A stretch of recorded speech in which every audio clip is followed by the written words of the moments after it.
Salut, je m'appelle Christelle Lissy de la chaîne Académie de la Nouvelle Conscience. Alors j'avais envie de faire une petite vidéo aujourd'hui pour parler de c'est quoi le bonheur pour Christelle Lissy. Qu'est-ce que c'est que le bonheur? Alors, pour celles et ceux qui débarquent, qui ne me connaissent pas, je suis un être né éveillé et illuminé depuis 2012. Éveillé, c'est-à-dire que je suis né avec une conscience différente de l'ensemble. Alors c'est l'appréciation que j'ai de moi-même avec moi-même, bien évidemment.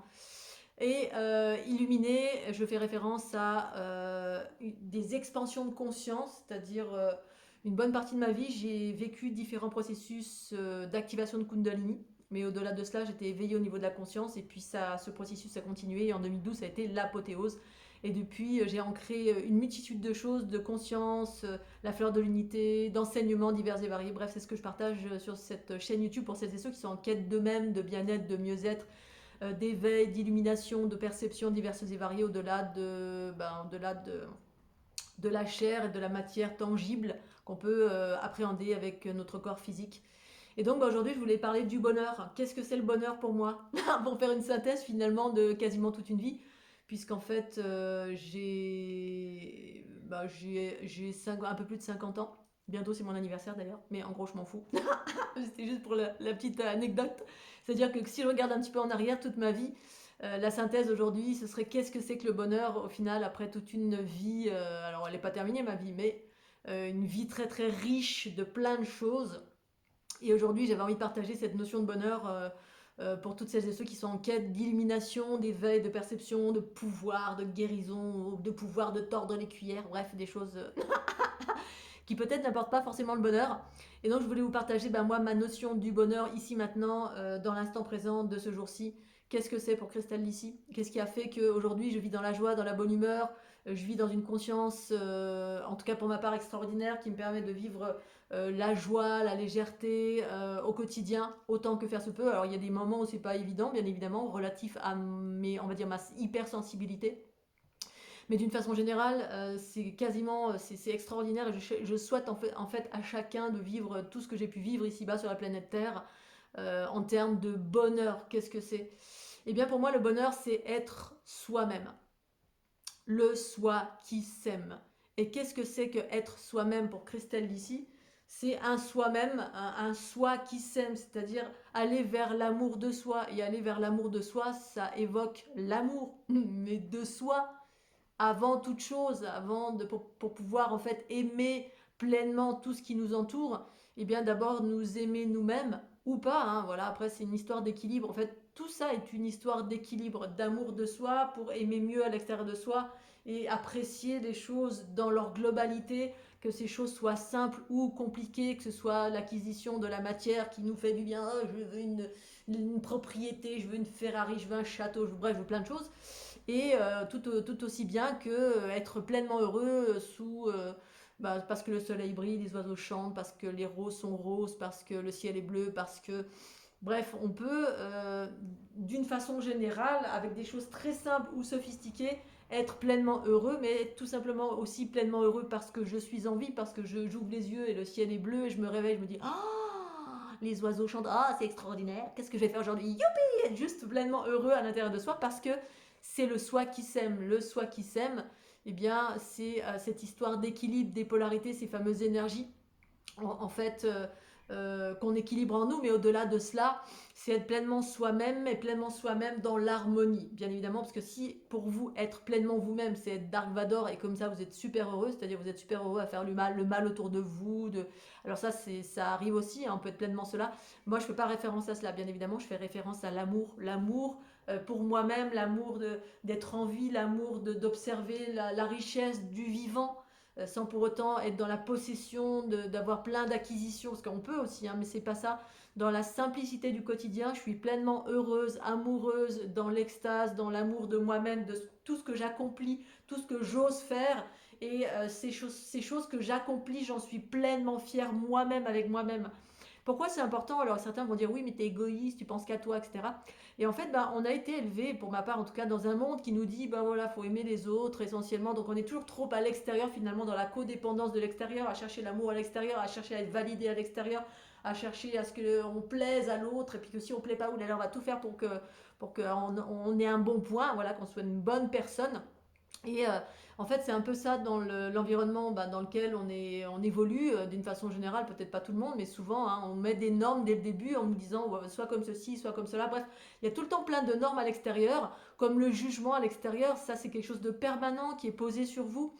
Et au fil de mes expériences, moi je me suis émancipée de tout cela. Alors voilà, et en fait quand on s'émancipe du jugement extérieur, de la codépendance extérieure, des choses à l'extérieur qui viennent nous valider ou qui viennent remplir un vide en nous, bref, en fait on se remplit de nous-mêmes. Le nous-mêmes, c'est le soi qui s'aime, c'est ce soi supérieur, c'est cet amour que vous êtes au-delà des normes extérieures et des contingences et des croyances limitantes et des choses auxquelles il faut se plier, voilà, soit comme ceci, soit comme cela, fais comme ceci, fais comme cela, habille-toi comme ceci, bref, on nous ordonne plein de choses. Et alors les premiers critères que nous avons dans notre vie, c'est notre environnement familial, nos parents qui veulent nous formater un petit peu à leur image, et c'est bien normal et naturel, mais à un moment donné, quand on grandit vers nous-mêmes, eh bien on s'aperçoit en fait que qu'on fasse bien ou qu'on fasse mal, au regard des normes extérieures, des critères extérieurs qui nous sont plus ou moins imposés, on va dire, imposer qui veut bien m'imposer des choses, ou ce que je veux bien même moi m'imposer, parce qu'en fait moi on peut rien m'imposer. C'est une question en fait justement d'amour de vous-même. Quand vous rentrez dans l'amour dans l'amour de vous-même, plus rien ne peut vous être imposé, mais plus rien vraiment. C'est-à-dire que si vous sentez qu'une chose n'est pas juste pour vous, parce qu'à l'intérieur de vous ça vibre pas juste, c'est-à-dire ça va pas vous nourrir, ça va pas vous faire vibrer, vous mettre en joie et vous indiquer un chemin d'ouverture et d'émancipation, eh bien vous suivez un autre chemin, c'est tout. Et donc moi je me suis rendu compte assez vite vers mes 20 ans, je pense peut-être un peu plus tard. Parce qu'au début, quand on est jeune et qu'on sort des jupes de nos parents, eh bien en fait, on se rend compte ou pas qu'en fait on fait tout pour plaire à nos parents, parce que c'est nos modèles, c'est nos premiers modèles, c'est ça. Les parents qui nous disent, ben voilà, t'es une gentille fille si tu fais ça, ça et ça, si tu t'habilles comme ceci ou comme cela, si tu fais tel ou tel métier, si tu te maries avec des enfants, je vais t'aimer. Et si auquel cas tu ne fais pas ça, je ne vais pas t'aimer. Donc en fait, dans la vie, tout n'est une question que de cela, d'amour. L'amour de soi ou l'amour des autres, que les autres, qu'on attend des autres. C'est ça, cette codépendance de laquelle on s'émancipe quand on vit l'unité en soi et qui amène vers le bonheur, parce qu'on commence à s'aimer davantage au-delà des contingences et des croyances et des attentes extérieures. Et donc, très rapidement, au fil du temps, je me suis rendu compte que, alors quand j'étais plus jeune, bien sûr, hein, à un moment donné, je m'étais rendu compte j'avais pas conscience finalement que je faisais des choses à un moment donné, que je faisais certaines choses pour faire plaisir à papa ou à maman. Bref, quels que soient on a tout le temps des modèles, des curseurs, et nos premiers modèles, c'est nos parents ou pas, hein, ça dépend. Voilà, des fois on peut se rendre compte très vite que nos parents nous enferment, et moi ça a été mon cas très très rapidement. J'ai quitté la cuisse de Jupiter, Jupiter, je sais pas, de Minerve peut-être, bref, j'ai quitté très tôt la maison familiale, enfin très tôt, dès ma majorité, parce que j'avais une soif de liberté, d'aventure, c'était dans ma nature, j'étais déjà assez voilà, dans l'action et partir très vite. Mais pour autant, on reste dans l'amour d'eux, parce que c'est un ancrage, la famille. Et puis je me rendais compte que quoi que je fasse, eh bien, quand je venais en Haute-Savoie, dans ma famille, qui sont ce qu'ils sont, alors je les aime profondément, mais ils sont différents de moi. Moi, j'ai toujours eu en horreur le jugement des autres. Voilà, le jugement, c'est quelque chose qui me... Quand j'ai débarqué sur la planète Terre, ça me posait un problème, je comprenais pas. J'arrivais, que j'étais avec des grands yeux comme ça, je disais, mais pourquoi ils passent leur temps à juger Pierre, Paul, Jacques, en plus, sans savoir de quoi ils parlaient, juste les infos, le blabla, le commérage du quotidien, bref, ce qui... Bon. Et donc, je me rendais compte que quand je venais, quand j'avais pas d'argent, parce que tout tourne souvent autour de l'argent et les étiquettes sociales, en fait, hein, ce que vous faites, c'est important, si vous gagnez de l'argent. La valeur d'une personne, c'était, d'une façon générale, sur la planète Terre, c'est ça, hein. La valeur d'une personne, on va valoriser une personne ou la mettre en lumière par rapport à son statut social et combien elle gagne. Très souvent, c'est ça.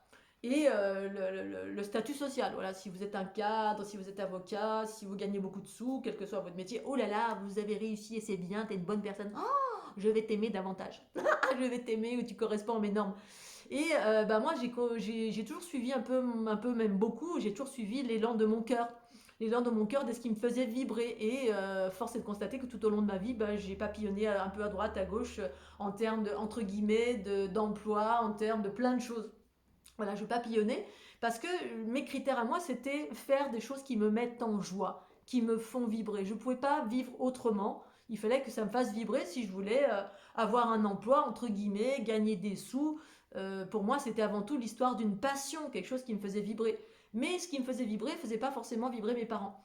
Et donc, à un moment donné, alors moi, je me suis jamais préoccupée de ça, mais je me suis rendu compte au fil du temps que quand je faisais telle ou telle chose, ben ok, c'était bien, mais il y avait toujours un jugement. Voilà, le jugement, c'était, je me suis rendu compte qu'à un moment donné, si j'avais pas beaucoup de sous, c'était oh la pauvre, elle a pas beaucoup de sous, oh là là, elle a pas bien réussi dans la vie, oh là là, la pauvre, on va vous plaindre, ou alors on va vous traiter de quelqu'un qui n'a pas réussi, ou alors un parasite si jamais vous êtes au RSA ou au chômage, oh là là, bref, un jugement négatif.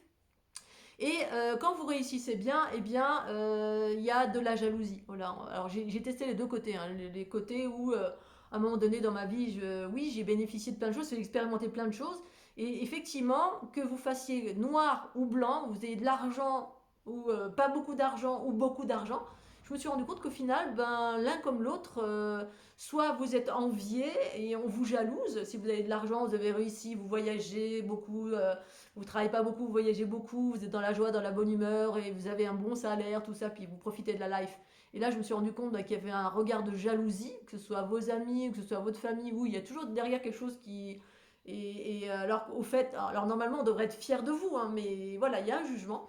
Et quand vous n'avez pas beaucoup de sous, oh la pauvre, oh là là, elle n'y arrive pas toute seule, c'est difficile. Bref, on va vous juger aussi parce que vous n'y arrivez pas et puis on va porter un jugement plus ou moins négatif sur. Donc, et ça que j'ai expérimenté pas que auprès de ma famille, partout quand je faisais des expositions de peinture au tout début, il y avait toujours des personnes qui venaient vers moi en disant ah fais comme ceci, fais comme cela. Alors je mettais une étiquette avec un prix sur mes toiles. Et il y avait toujours des bonnes personnes qui disaient oh c'est pas assez cher, faudrait que tu mettes plus cher. Et quand je mettais plus cher, il y avait des gens qui venaient oh c'est un peu trop cher quand même, tu devrais baisser, hein, c'est pour ça que tu vends pas. Bref, vous avez toujours des jugements, bien ou moins bien, positifs, négatifs, quel que soit ce que vous faites, ce que vous pensez, ce que vous faites, comment vous agissez, bref, quel que soit ce que vous êtes. Donc, dès lors où vous vous émancipez des attentes des autres, de l'avis des autres, de la validation des autres, de l'attente des autres, eh bien là, vous vivez le bonheur total. C'est ça le bonheur, la première des choses. Et ça, ce bonheur de s'affranchir de la validation, de toutes ces validations extérieures, eh bien, ça passe par l'amour de soi. Et l'amour de soi, c'est effectivement quelque chose qui s'acquiert ou pas, à force de rentrer en introspection de soi et de voir ce qui fait que vous ne vous aimez pas suffisamment. Parce que quand on s'aime suffisamment, c'est juste quand vous vous nettoyez, vous vous émancipez de toutes les attentes extérieures, de toutes les blessures intérieures, tout ce qui fait que vous vous amoindrissez, que vous vous diminuez, que vous vous conformez, que vous vous... Bref, tout ce qui fait que, sans pour autant rentrer dans le travers opposé, parce qu'on peut être dans le travers opposé, hein, soit on est d'une victime, on est comme ça tout petit et puis on se conforme parce qu'on attend l'amour des autres, soit on devient dans l'amour de soi-même et on va écraser les autres. Donc l'idée c'est d'être, une fois que je suis moi dans l'amour de moi-même, en gros je m'en fous de tout. C'est-à-dire les autres je m'en fiche et au contraire je vais observer l'amour partout. C'est-à-dire que j'ai tendance dans ma nature à observer les belles choses et tout ce qui n'est pas beau je le vois même pas. Ou si je le vois, je m'en écarte. Voilà. Sauf là en ce moment je suis un petit peu plus souvent en Haute-Savoie.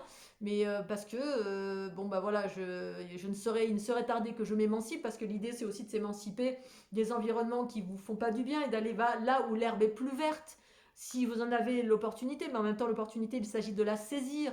Évidemment c'est pas évident de sortir de sa zone de confort ou d'élargir sa zone de confort pour aller vers vous-même autant que possible si vous étiez amoindri. Et ensuite, ça n'empêche qu'on peut partager avec Pierre, Paul ou Jacques des bouts de vie ou des tranches de vie si on en a envie.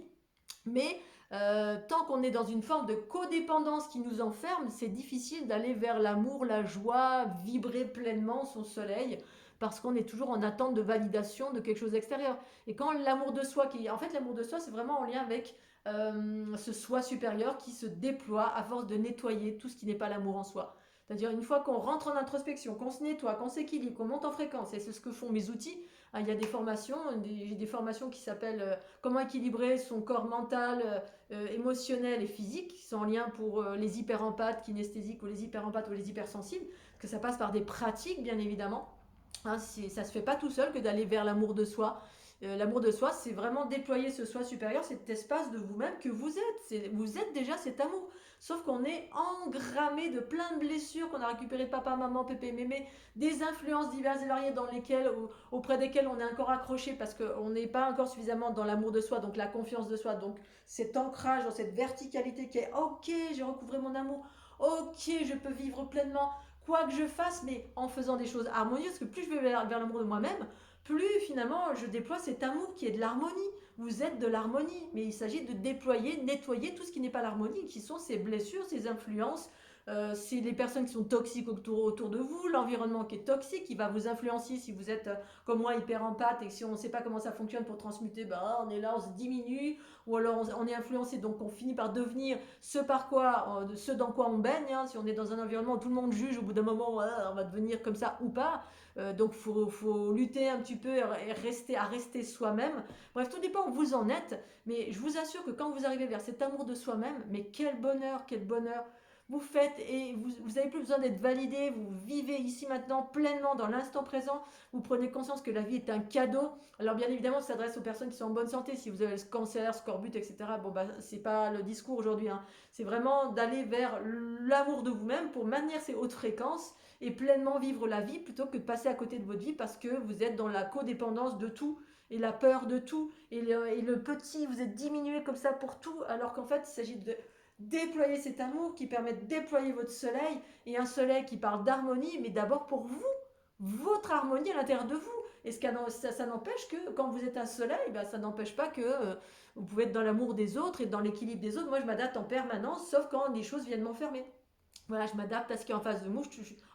Je suis toujours dans cette espèce de, quand je rencontre des gens ou l'autre, mais en maintenant moi mon équilibre, donc l'amour de moi-même en permanence, je maintiens cet amour en moi qui est jaillissant en étant dans cet amour de moi-même. C'est vraiment ce soi, cette harmonie qui s'incarne pleinement à force de se nettoyer. Vous avez les outils de la fleur de l'unité qui font ça, vous avez les vêtements de la fleur de l'unité qui font ça, voilà. Ici j'ai des leggings, je fais tout ce qu'il faut pour maintenir cet amour, parce que c'est tellement bon au quotidien d'être dans cet amour de soi.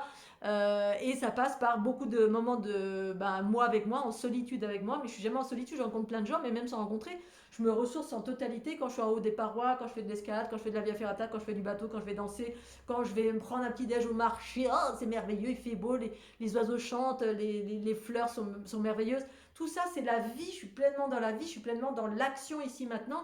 Et quand j'ai envie de rencontrer, je rencontre. Mais ça, dans l'amour de vous-même, c'est-à-dire que vous êtes vraiment unité entre votre féminin et votre masculin. Cet équilibre qu'on maintient au quotidien, sans se laisser amoindrir ou enfermer par quoi que ce soit ici-bas, sur la planète Terre, avec ces formes pensées avec lesquelles on est en codépendance sans s'en rendre compte. Et en fait, on est en train d'évoluer vers cette unité, c'est ça l'unité en soi. Ça passe par l'amour de soi, et cet amour de soi permet d'être soi-même pleinement dans l'équilibre, dans la pleine vie, mordre la vie à pleines dents. Et de maintenir son équilibre quand on vit de l'adversité, parce que je vis aussi de l'adversité de temps en temps. Du coup, je peux rebondir assez vite parce que c'est cet amour en moi qui reste prédominant et qui dirige ma vie et qui choisit de nourrir cela dans mon quotidien autant que faire se peut, parce que en fait, j'ai recouvré ça en moi depuis fort longtemps. Voilà, donc je voulais vous partager cette notion de bonheur, de joie, d'amour, d'intensité du quotidien et qui passe par l'amour de soi-même, qui est quelque chose d'extraordinaire et que je souhaite tout à chacun. Et ça passe effectivement par un nettoyage, un travail d'introspection, des pratiques dans le quotidien pour vous faire monter en fréquence et nettoyer tout ce qui n'est pas l'amour. Et l'unité, ça amène à ça, c'est ça. Ça amène à cette félicité, ce bonheur, ce rayonnement. Vous devenez un soleil pour tout le monde et vous n'êtes plus en codépendance ou alors si vous l'êtes, c'est pas de la codépendance, c'est-à-dire vous choisissez pleinement d'être en partenariat ou en rencontre ou en aide. Si vous avez besoin d'aide, vous choisissez pleinement d'être dans l'aide de le temps d'aller vers vous-même autant que faire se peut. Allez, oui, j'étais un petit peu en verve aujourd'hui, mais ça fait du bien, je suis toute seule à la maison, c'est que du bonheur. Ça faisait très très longtemps, j'ai la grande maison pour moi toute seule. Ah, c'est super, youpi. Il fait super beau, le soleil brille, les oiseaux chantent.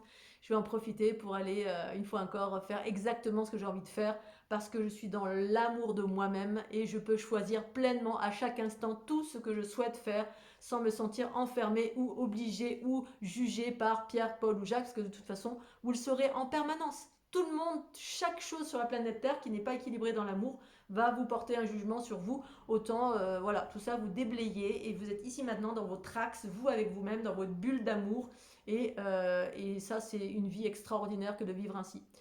Voilà, sur ces belles paroles, mouah, je vous fais des gros bisous, j'espère que vous allez passer un bon week-end. Moi, pour moi, là, c'est bien parti. Tiens, chapeau pointi. Et à tout bientôt, pensez au petit pouce bleu. Tchuss.